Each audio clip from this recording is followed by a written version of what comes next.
The Galactic Council's chamber fell silent as Ambassador Elena Vasquez stood before the towering tribunal. Crystalline beings from Zerion Prime glowed with barely contained hostility, while the insectoid Vraxth clicked their mandibles in rhythmic disapproval.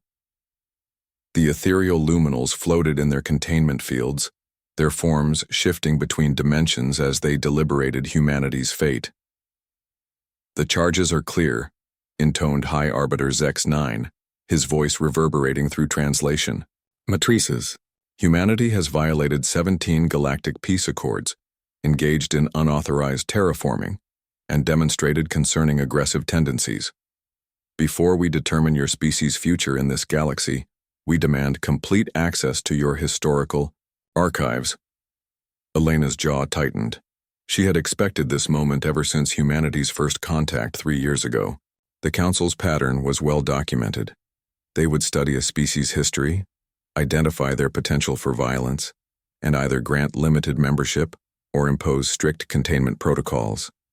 Sometimes they simply voted for extinction. "You wish to judge us by our past," Elena said, her voice steady despite the gravity of the situation. "History reveals truth," replied Counselor Thys, her serpentine form coiling around her floating platform. "Your kind's military capabilities suggest a warrior culture. We must understand the depth of your violent nature." Elena exchanged glances with her aide, Commander Sarah Chen, who gave an almost imperceptible nod. They had prepared for this scenario, though Elena hoped it wouldn't come to this. She activated her data pad and began uploading humanity's historical archives to the Council's servers. "Very well," Elena announced. "You shall have our complete history. Every war, every conflict, every moment of violence humanity has ever recorded." The upload began with ancient history. Mesopotamian warfare, Egyptian campaigns, Greek city-state conflicts. The Council members observed impassively as centuries of human conflict flashed across their screens. Roman conquests, Viking raids, medieval crusades, each era more violent than the last. High Arbiter Zex-9's crystalline form pulsed with what Elena recognized as satisfaction. "As suspected, your species has known nothing but warfare for millennia." But Elena wasn't finished. The upload continued. The Mongol invasions, colonial wars, the devastating conflicts of the 20th century, World War I with its unprecedented industrial slaughter, World War II revealing humanity's capacity for both ultimate evil and desperate heroism. "Fascinating," hissed Counselor Thys. "Your species weaponized atomic energy within decades of discovering it." The Cold War archives revealed proxy conflicts, nuclear standoffs, the constant threat of global annihilation. The Council members began sharing knowing looks. This was exactly what they expected from a primitive warrior species. Then came the 21st century conflicts: terrorism, cyber warfare, climate wars. The data seemed to confirm every prejudice the Council held about humanity's violent nature.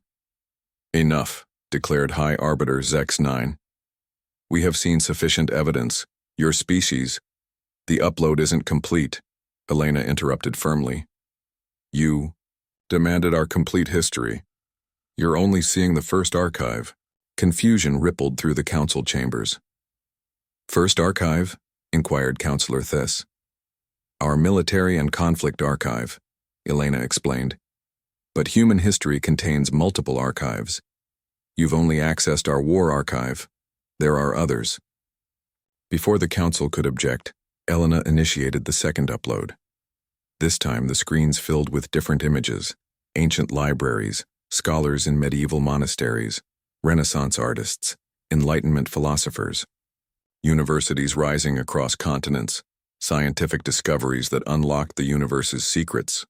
The Peace Archive followed: Gandhi's nonviolent resistance, the United Nations formation, humanitarian organizations spanning the globe. Images of humans crossing species barriers to heal, to help, to understand. Medical missions to war zones, refugee camps staffed by volunteers, strangers risking their lives for others. The Innovation Archive came next. Humans reaching beyond their world, not as conquerors but as explorers. Space missions where astronauts from different nations worked together. The International Space Station, a symbol of cooperation floating above a divided world. But it was the sacrifice archive that finally silenced the Council completely. Humans rushing into burning buildings to save strangers, soldiers throwing themselves on grenades to protect their comrades, doctors working themselves to death during pandemics, parents dying to save their children, strangers dying to save other strangers, entire communities rebuilding after disasters, helping neighbors they'd never met. The final archive was the smallest but most profound, the choice archive. Moments when humanity chose differently, when nuclear weapons were created but treaties were signed to control them, when the same species that perfected biological warfare also eradicated diseases, when the builders of gas chambers also created the Universal Declaration of Human Rights. "This is impossible," whispered High Arbiter X9, his crystalline form dimming. The statistical probability of a species maintaining such contradictory behavioral patterns. "You see only contradictions because you expected only one story," Elena said quietly. "Yes, we wage war. We've perfected violence beyond what you thought possible. But we've also perfected love, sacrifice, and hope in equal measure. We are not one thing or another. We are the choice between them." Counselor Thiss's serpentine form had stopped moving entirely. "In our observations of 1,200 species, we have never encountered such complexity." "That's because you've never encountered choice," Elena replied. "Every species you've studied was predictable, either naturally peaceful or naturally aggressive. But humans are neither and both. We are the species that chooses in every generation, in every moment, who we want to be." The silence stretched across the chamber like a held breath. "We could destroy you," Elena continued, her voice growing stronger. "We have weapons that could crack planets, biological agents that could sterilize worlds. But we could also heal you, teach you, stand beside you against whatever darkness threatens this galaxy. The choice is always ours. The question is, what choice do you want us to make?" High Arbiter X9's form flickered uncertainty. For the first time in Council history, they faced a species that couldn't be easily categorized, contained, or predicted. "The Council will deliberate," he announced finally. As Elena gathered her datapads, she knew the real vote wasn't about humanity's past. It was about what future the galaxy was brave enough to choose.